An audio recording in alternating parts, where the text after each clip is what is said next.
Bismillahirrahmanirrahim. Assalamu alaikum warahmatullahi wabarakatuh. Dear children, we are studying disaster management of 9th class. Today is 1st of July 2020.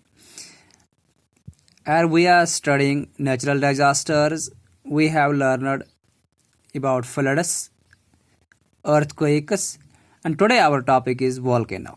Volcano is also one of the natural disasters. Volcano is also one of the natural disasters. What is a volcano? Volcano is a place or vent. Vent हम कहते हैं सुराख को. क्या किस कहते हैं? सुराख को. या कोई ऐसी जगह जहाँ कोई बहुत बड़ा सुराख हो गया हो या ज़मीन फट गई होगी. Through which molten rocks. क्योंकि आपको पता है ज़मीन के अंदर जो मोल्टन मटेरियल है, मोल्टन रॉकस है, और मुख्तलिफ मोल्टन मटेरियल उसको हम मैग्मा कहते हैं. क्या कहते हैं? मैग्मा. और ज़मीन के अंदर गैस भी होते हैं.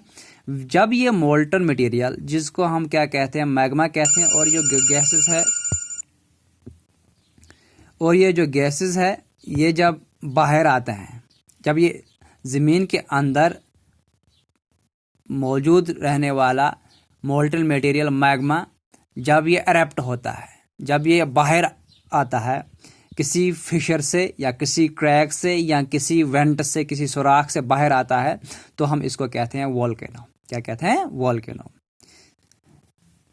Simple terms, molten material whom we called as magma when it escapes or erupts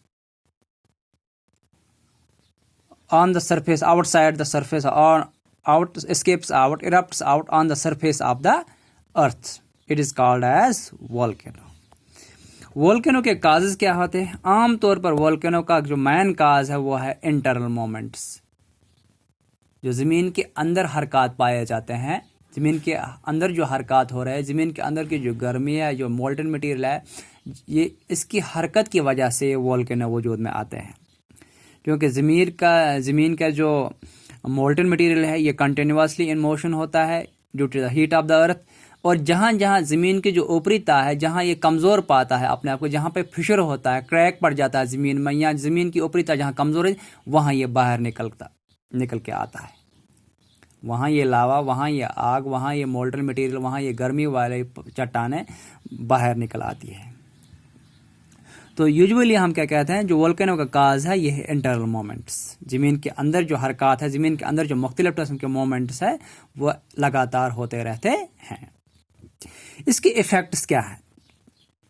जब वोल्केनो आता है तो ये लिविंग और लाइफ ऑफ लिविंग ऑर्गेनिम्स, जिस इलाके में वोल्केनो आएगा, लिविंग ऑर्गेनिम्स जितने भी किस्म के हो सब डैमेज होते हैं.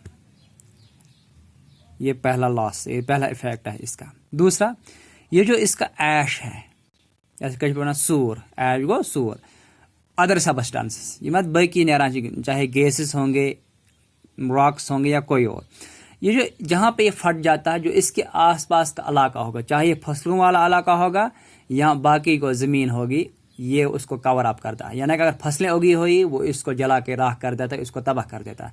या अगर कोई और चीज़ होगी उसको भी अपने कवर में लेता है, यानी कि वहाँ का जो सिस्टम है वो सारा ख़त्म हो जाता है. इसके अलावा तीसरा जो इसका इफ़ेक्ट है, ये जो वोल्केनिक सबस्टेंस है, ये वोल्केनिक मटीरियल जो है, वोल्केनिक ऐश जो है, ये जो मैग्मा जो है, जब ये बाहर आ जाता है, जितने भी ये ह्यूमन स्ट्रक्चर्स है, ह्यूमन इंफ्रास्ट्रक्चर है, जो इंसान ने बनाया होता है, मकान्स होते हैं, रोड्स होते हैं, बिल्डिंग्स होती हैं या कोई और, ये सब तबाह होता है, ये सब डिस्ट्रॉय होता है.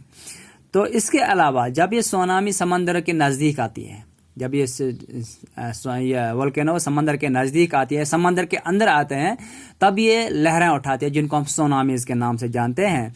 ये सुनामी क्या करते हैं? ये डैमेज करती है life and property of ocean. Oceans के नज़दीक जितने भी लाइफ हो या प्रॉपर्टी हो उसको तबाह कर देती है, या ओशंस के अंदर जितने भी लाइफ हो या प्रॉपर्टी हो, कहीं पर जहाज़ होते हैं, कहीं पर ये लिविंग ऑर्गेनिम्स ओशंस में है ही, इस सब को तबाह करते हैं. तो इन शॉर्ट हम ये कह सकते हैं, जहाँ भी वोल्केनो आएगा वहाँ जो भी चीज़ हो उसको वो तबाह हो जाती है, उसको नुकसान ही नुकसान पहुँचता है, चाहे ये ह्यूमन मेड हो, चाहे ये नेचुरल हो, in the form of living organisms और in the form of crops and trees. तो इन सब को नुकसान ही नुकसान पहुँचता है. तो हम ये कह सकते हैं volcano in all its aspects is harmful to the as well as the natural as well as to the man-made features. अब इसके मेजर्स क्या है, how we can control the, हम इसको कंट्रोल नहीं कर सकते, हम क्या minimise, how we can minimise the loss from the effects of volcano. पहली, warning should be given to the people living near by areas. जो लोग इस वोल्केनो के आसपास रहते होंगे इनको वार्निंग देनी होती है, क्योंकि ये एक साथ नहीं फट, ये आराम से फटता, पहले दवा निकलता है, इसके आसार पहले से ही दिखाई देता है. तो इसके मतलब ये है कि जितने भी लोग इसके आसपास के, क्योंकि इसका दायरा, इसका ये एक्सटेंशन कहाँ तक आएगा इसका कोई अता पता नहीं है. यहाँ साइंटिस्ट ऐसे भी अंदाज़ा लगा सकते हैं, क्योंकि अब नई नई टेक्नोलॉजी है, इंस्ट्रूमेंट्स नए नए आ रहे हैं, तो पहले से ही अंदाज़ा होता है कि कौन सी जगह जहाँ पे वोल्केनो का खतरा रहता है, तो ये मतलब पता कर सकते हैं. तो सबसे पहले क्या करते हैं, जो भी इसके आसपास उनको वार्निंग देनी चाहिए कि वोल्केनो का टाइम है, ये कभी भी फट सकता है, बेहतर है कि आप यहाँ इस एरिया से दूर रहो. ये पहली वार्निंग है जिससे हम मिनिमाइज लॉस करते हैं from the effects of volcano. दूसरी बात, जो वोल्केनो एरिया है उसके आसपास किसी तरह भी कोई किस्म की कंस्ट्रक्शन या किसी किस्म की आबादी को वहाँ आबाद होने नहीं देना, यानी कि लोगों को वहाँ मकान बनाने से या कोई भी कंस्ट्रक्शन का फैक्ट्री या कोई भी कंस्ट्रक्शन करने से मना करना है, और नहीं लोगों को वहाँ बसने देना, यानी कि लोग जो वहाँ मकान बनाते हैं आबाद होने या वहाँ की तरफ जाना, उनको रोकना है. यानी कि आप वहाँ नहीं जा सकते. ये वोल्केनिक बेल्ट है, ये किसी भी वक्त फट सकता है, ये सारे एरिया को ख़त्म कर सकता है. इसके बाद तीसरा है, अब वोल्केनो फट गया, इसके जो आसपास के एरिया जो इसके नियर बाय है, हालांकि अगर तक वो वहाँ तक वोल्केनिक एरप्शन जो है, जो मैग्मा है, वो लावा है या गैसेस, वो वहाँ तक पहुँच नहीं जाएंगे, लेकिन इसके बाद भी जो गैसेस है वो हवा में फैल जाएंगे. ये गैसेस जहरीले भी हो सकते हैं, इसीलिए जो इसके आसपास के इलाके के लोग हैं उनको पहले ही देना कि आप प्रोटेक्शन ले लें. इन गैसेस को, जो गैसेस आ रहे हैं इसका कोई भरोसा नहीं है, जहरीले भी हो सकते हैं, इसीलिए आपको प्रोटेक्शन लेनी है.